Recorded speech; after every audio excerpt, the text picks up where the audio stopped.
My name is Glenn Block. I work at Microsoft on M365 Core, which is, you probably know as Office 365. And I work on the Graph team. And I'm going to speak about a topic I'm pretty passionate about, which is GraphQL.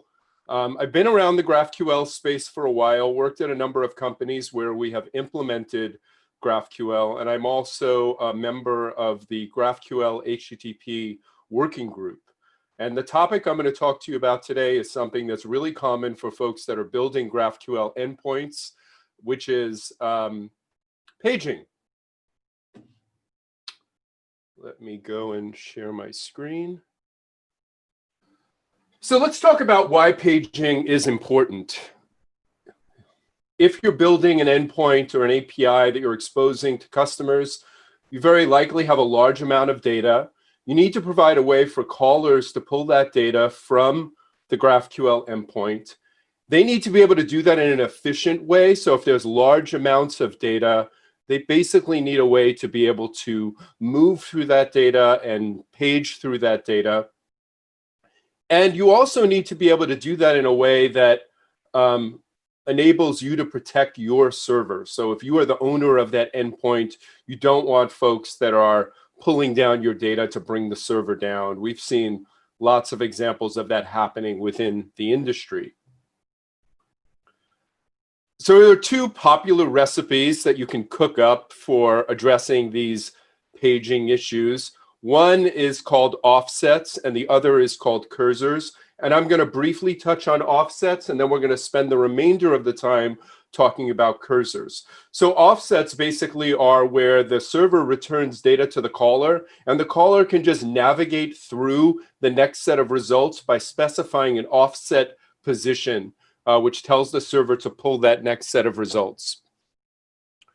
And then you have cursors. So cursors are a lot more sophisticated.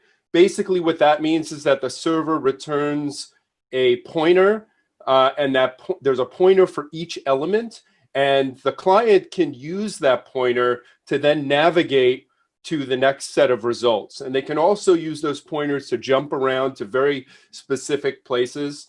The server then takes that cursor information and uses that to know where to extract the data. So let's just take a look first at offsets.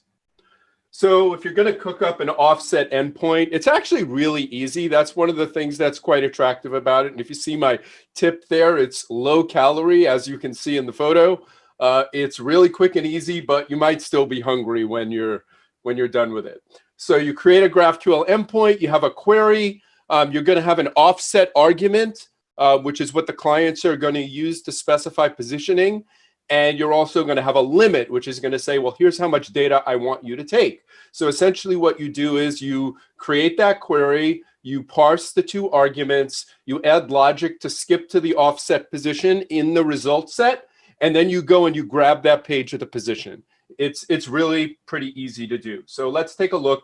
I actually have an endpoint, and all my code is actually going to be available here. So I've made it available on GitHub, so you can try these out. One of the things I found as I started to go down this road is there were not a lot of examples that just were really simple to get going with. So I wanted to change that. So the samples that I've built are all fully encapsulated. You don't need a database. They're all working in memory. So what we're going to be using for this particular example is a list of books. And you might actually see my book on that list. So you can see here that I'm on my GraphQL endpoint. I'm retrieving books. I'm just going to take title, author, and description. And I'm now going to run this query. And this is using the graphical query editor, which we all love. And you can see here that I got back a list of books. And lo and behold, our book is there. Just a quick fun fact about that. When I went to go build this demo, I went to the internet and I searched for JSON and books. And our book came back on the list. So I was pretty excited about that. This was not staged, and then decided to use it. So thank you for whoever compiled that list.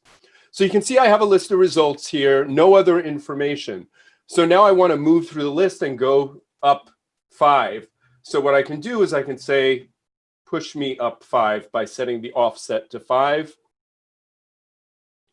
and now I've pushed forward 5 within the results to the next set of results. So that's really simple how offsets work. And just to show you how easy this is, we'll just jump into Visual Code. By the way, I've been using Visual Studio Code quite a bit these days, and I just love it. And it is great for GraphQL development too. There are really awesome extensions in there.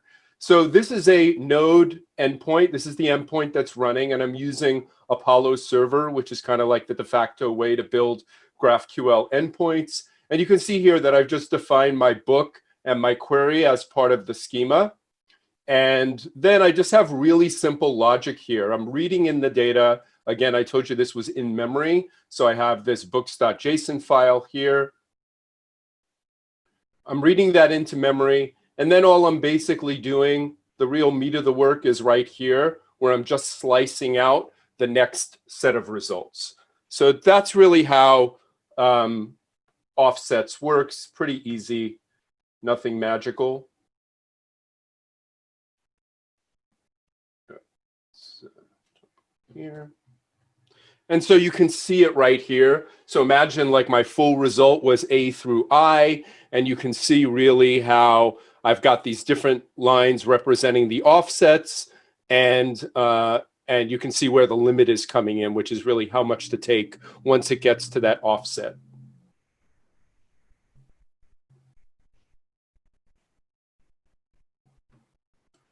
Were people having problems seeing the demo? Because I shared, I hope people saw the demo. My screen is sharing, so I'm assuming everybody saw it. Let me know if for some reason you're not able to see it.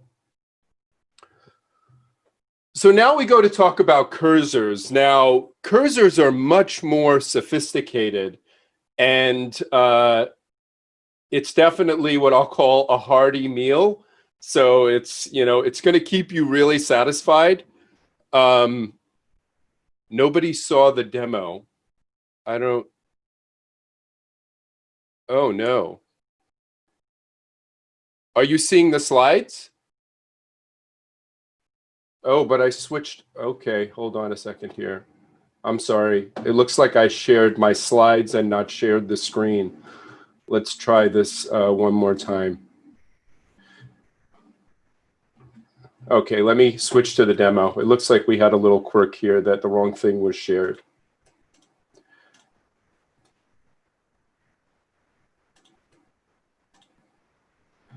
Can you all see my screen now?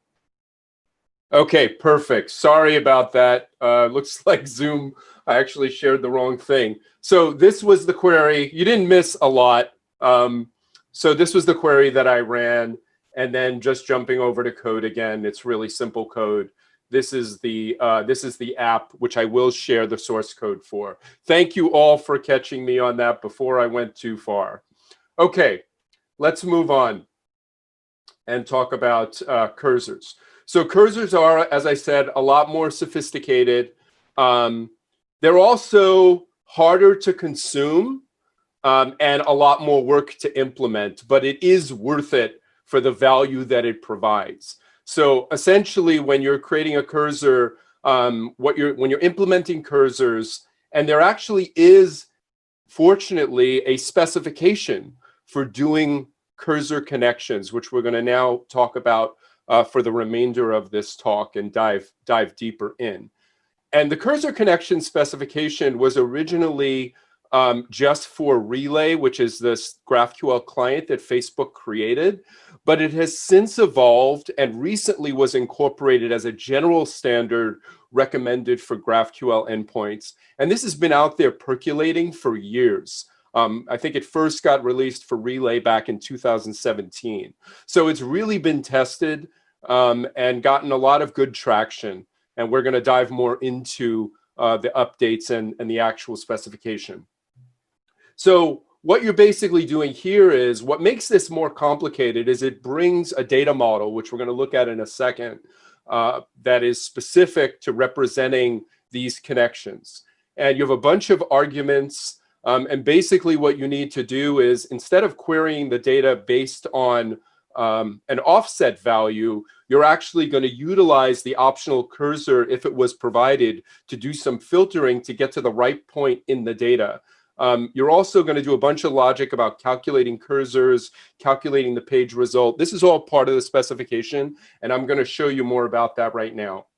So I'm going to make the specification easier for you, and you'll be able to read my code to see how it works in practice. But essentially, when you follow the specification, it introduces a data model around representing these connections. So you have a connection object. So for every type that you're representing within your GraphQL, think of it as every entity or model, you're going to basically have a connection type associated with it. So here you can see I have this book connection. So when I get my results and I go to query for the books, whereas in the first example, you saw I had all these books returned, this is going to actually return this connection object. The connection object is going to have within it a page info object, and that page info object is going to have a set of cursors.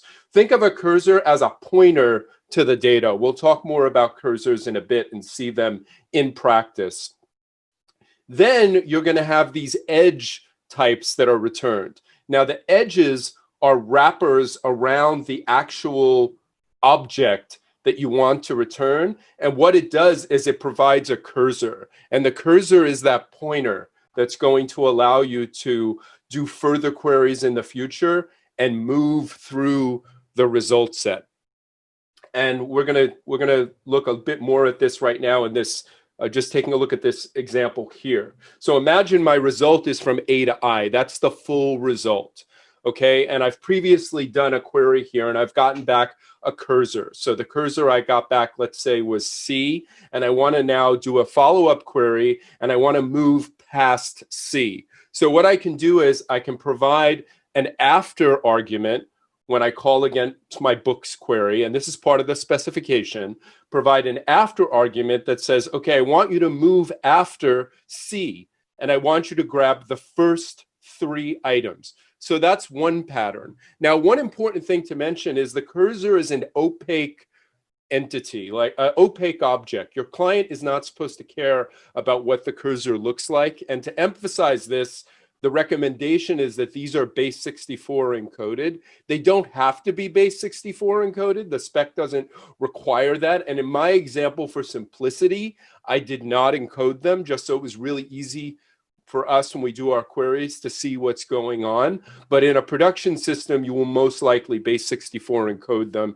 Some have even gone to even encrypt them. So even if you were to unencode them, you still wouldn't be able to see what's there. But it's a really powerful mechanism, and you're going to see how it plays out. So this is one scenario. The other scenario is where you want to get something that is before a position. So in the same way that I could specify after, I could also specify before. Make sense? Yes, the lasagna is making me hungry too, Jay. I love food, which should be obvious by the slides in my presentation. So let's take a look at cursors in practice. And as I warned you, it is definitely more complicated. Now, I'm going to stop before I continue to make sure that everybody can see my screen, because I don't want to do a repeat of what happened before. So now I have a different endpoint, and this endpoint represents, this is the endpoint that is supporting the paging through cursor connections.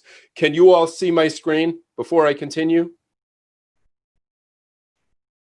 Somebody say yes or no in the chat, please, just so I know. Okay, I'm assuming that you're all seeing this, so I'm going to continue. All right, so now what I'm going to do is, you can see I'm going to get books, but if we look at the type of books, you can see it's a type of book connection, which aligns with what I was showing in the diagram. So I'm going to retrieve page info, and I have has next page, has previous page, start cursor, end cursor. The start cursor and end cursor, what those represent is within the node, the edges that were returned, the start cursor will get you to the beginning of the list, and the end cursor will get you to the end of the list. It's really useful for like user interfaces and tooling. So if you want to click next page, they just know, just go to the page info object and grab end cursor. Or if you want to go to a previous page. Somebody asked me to increase the font, so I just increased the font slightly. Okay, so we've got our page info, and now what we want to get is our edges. So we have our node. That actually now is the book. So whereas in the previous query, I just returned a list of books, now I'm getting back my book as the node, and I have my cursor. So let's run this query. Oh yeah. So this particular implementation of the endpoint, I've required you to specify first, minimally, or last. So that's why we got that error. So I'm just going to say, get me the first 5. And okay, what is failing now? Did I do an extra brace? I did. Okay, let's see if that works. There we go. So same results, but now we can see we have the extra info, the page info, the cursor. So let's look at the cursor in practice. Now, remember before that when we were navigating by ID and only by offset position. But now we're going to get much more sophisticated. So again, the cursor is really up to you to implement what algorithm you're going to use. My cursor, what I chose to do is this specific endpoint actually supports multiple ways that you can query. So I actually have an order by, and you can specify if you go by title or by author.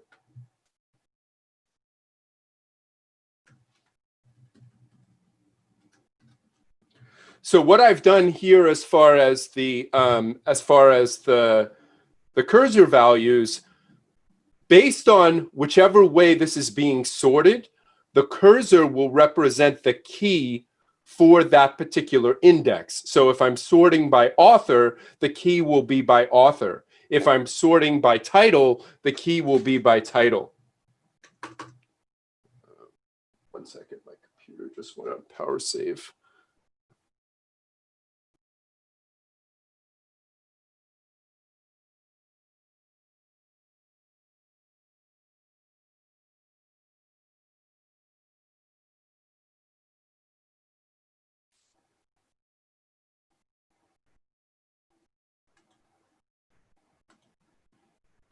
Okay, my second screen where I have my chat is completely freaking out right now, but I'm just going to continue.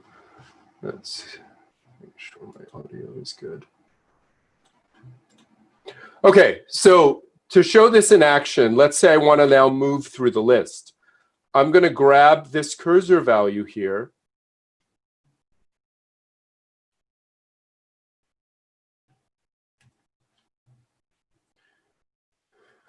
And I'm going to say, go after that cursor value.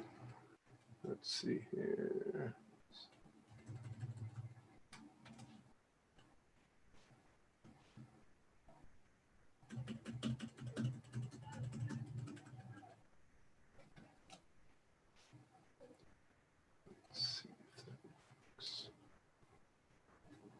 So now you can see that I was able to just move further down through the cursor. Through the result by using the cursor. And I can also do the reverse. So I could say, oh, instead of doing the first 5 and going after, what I actually want to do is go before. So maybe I'll choose to say I want to go before this particular cursor. I apologize that I can't answer on the chat. My display has just completely gone on my laptop where I was displaying the chat. So I'll have to hold off till the end on that.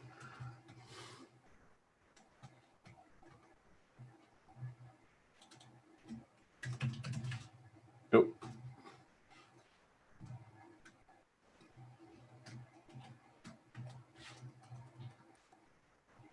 And now instead of the first, I'm going to say I want to get the last.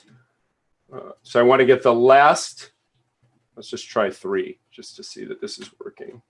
the last three before this particular value. Oh, what did I do wrong here?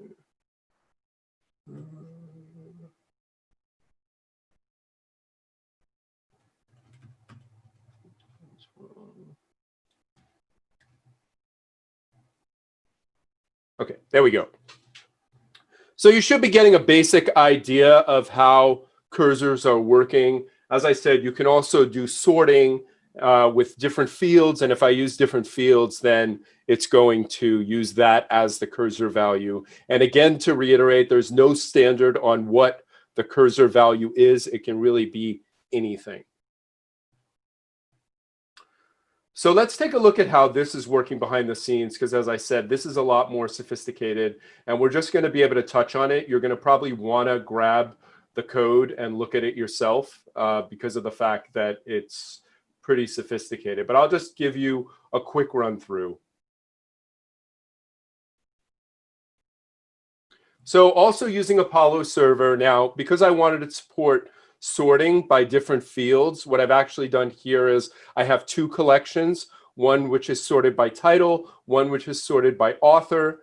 The schema here is a lot more sophisticated, so I actually broke it out as a separate file rather than just inlining it. So you can see here, here's my book, here's my query, here's my page info object, my connection object, my edges, and my enums. And I want to just call out kudos to the spec authors, because if you read through the connection spec, it actually gives you very clearly all the definitions of your schema, what your objects need to look like in your schema, and even shows what the queries against the schema should return, so you can validate that you've done the right thing.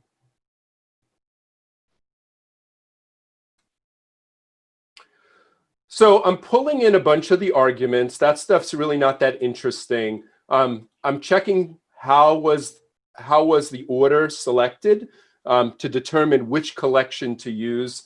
This is all just pretty simple stuff. The real work all happens when it gets back down to this get page result, which, to make this really easy for you to read, I've commented it heavily and I've pulled it out into its own file. So what you'll see here is that once the result comes in, the first thing it's calling is this edges cursor applied. Sorry, apply cursors to edges. So let's take a look at that code. So the first part of the algorithm is to go and find the data that is relative to the cursor that was specified. So this particular function, it's not actually trimming anything down in terms of the first or last, but what it is doing is going through the data set and saying, okay, you specified a cursor of, Glenn Block, and you're ordering by author, and you're asking me for everything after Glenn Block.